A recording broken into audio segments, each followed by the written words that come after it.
Mejua-jua PJJ Sektor 4, Jemaat yang terkasih dalam Kristus Yesus, kita bertemu kembali dalam PJJ online malam hari ini.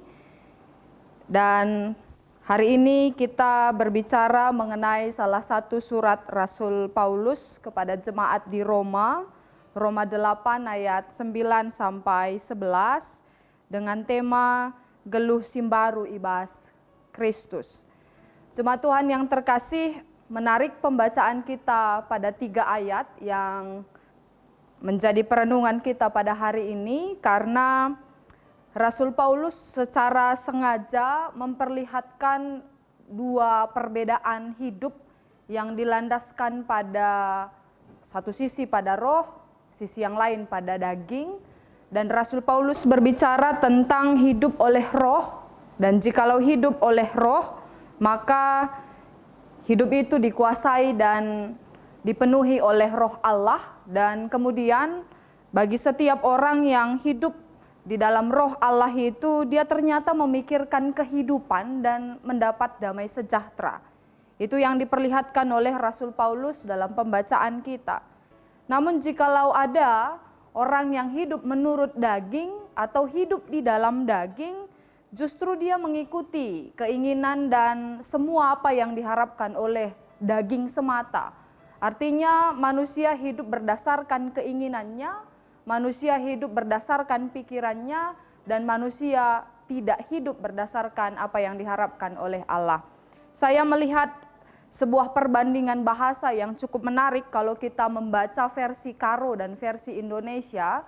Ketika kita melihat hidup oleh roh itu, atau hidup di dalam roh itu memperlihatkan bahwa kita hidup di dalam sura-sura di bata. Versi itu dipakai.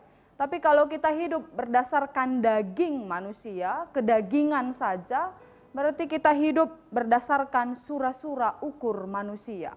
Rasul Paulus membedakan keduanya itu bahwa ketika kita hidup berdasarkan roh dan hidup di dalam roh, berarti kita hidup sepenuhnya dikuasai oleh Allah.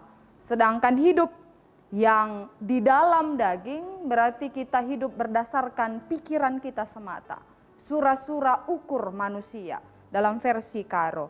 Oleh karena itu dalam 3 ayat yang menjadi pembacaan kita di PJJ hari ini, Rasul Paulus sedang menekankan jemaat di Roma bahwa mereka tidak hidup di dalam daging, tetapi mereka hidup di dalam roh.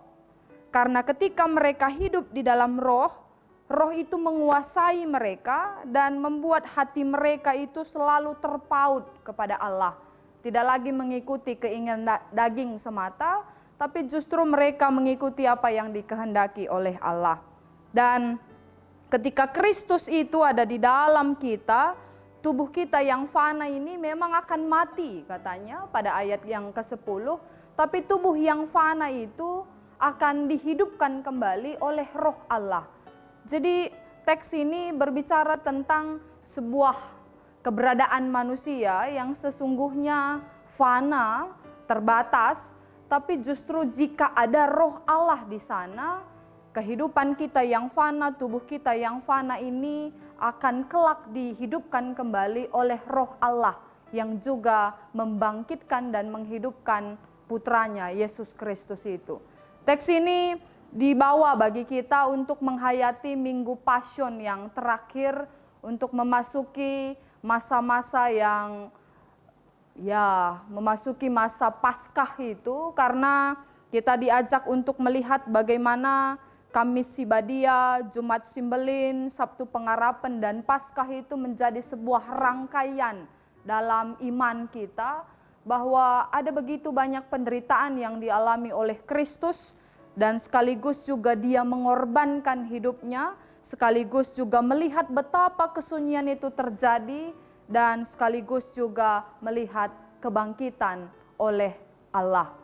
Dan Yesus mengalami semua fase itu, mulai dia menderita, bahkan dia disalibkan, dan setelah itu Yesus masuk ke dalam kubur, membuat semuanya sunyi, bahkan para murid itu mengalami keheningan, kesunyian karena guru Sang Yesus itu tidak bersama dengan mereka, tapi kemudian pada hari Minggu Paskah itu terjadi, Yesus kembali dihidupkan, dibangkitkan oleh Roh Allah. Nah, Rasul Paulus sedang menyatakan, roh yang sama itu, yang membangkitkan Yesus itu pula yang akan membangkitkan kita. Oleh karena itu, Rasul Paulus mengajak kita untuk senantiasa melihat bahwa hidup kita tidak hanya sebatas tubuh dan daging semata, tapi hidup kita ini diisi oleh Roh Allah. Dalam 1 Korintus 3 ayat 16, Rasul Paulus menggunakan kalimat yang berbeda untuk merujuk bahwa manusia itu hidup di dalam Roh Allah dengan berkata, "Tidak tahukah kamu bahwa kamu adalah bait Allah dan bahwa Roh Allah diam di dalam kamu?" Rasul Paulus menyatakan memang fana sekali tubuh kita, tapi dalam tubuh yang fana itu Roh Allah diam dan tinggal. Dan Roh itu akan membangkitkan kita kelak bersama-sama dengan Kristus. Artinya kebangkitan Kristus membawa kebangkitan bagi kita sekalian dan menghidupkan kembali kita di dalam iman dan pengharapan terhadap Kristus. Oleh karena itu, jemaat Tuhan yang terkasih dalam Kristus Yesus, tema kita dalam PJJ malam ini, Nggeluh Simbaru Ibas Kristus. Berbicara tentang bagaimana kita hidup di dalam Kristus itu selalu membawa pembaharuan bagi kita. Ibarat kata, kalau kita melihat ikan tidak bisa hidup tanpa air. Ikan hanya bisa hidup di dalam air. Sebagai umat percaya, kita pun hanya bisa hidup di dalam Kristus. Kita tidak bisa hidup di luar Kristus. Karena sesungguhnya pembaharuan kita dan transformasi diri kita itu selalu terjadi di dalam Kristus. Dan ini yang sedang dikatakan oleh Rasul Paulus kepada kita.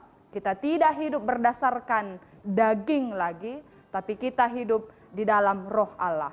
Dan Roh itu, Bapak Ibu Saudara terkasih, selalu memberi kemampuan bagi kita, memotivasi kita, menginspirasi kita untuk hidup dalam damai sejahtera. Dan dalam konteks saat ini tentu damai sejahtera yang sedang kita perjuangkan adalah damai sejahtera di tengah-tengah mewabahnya COVID-19 yang membuat kita penuh kewaspadaan, ketakutan, dan kegelisahan, bahkan mungkin saling curiga satu dengan yang lain. Ini nih akan bawa virus apa nih ketika dia datang kepada saya. Kita penuh dengan kecurigaan-kecurigaan. Tapi justru dalam tantangan yang sedemikian rupa kita diajak untuk hidup secara baru di dalam Kristus. Karena Kristuslah yang meneguhkan kita dalam proses saat ini. Dan saya melihat bahwa tantangan kita semakin besar karena Paskah sekalipun kita tidak bisa merayakannya sebagaimana biasanya.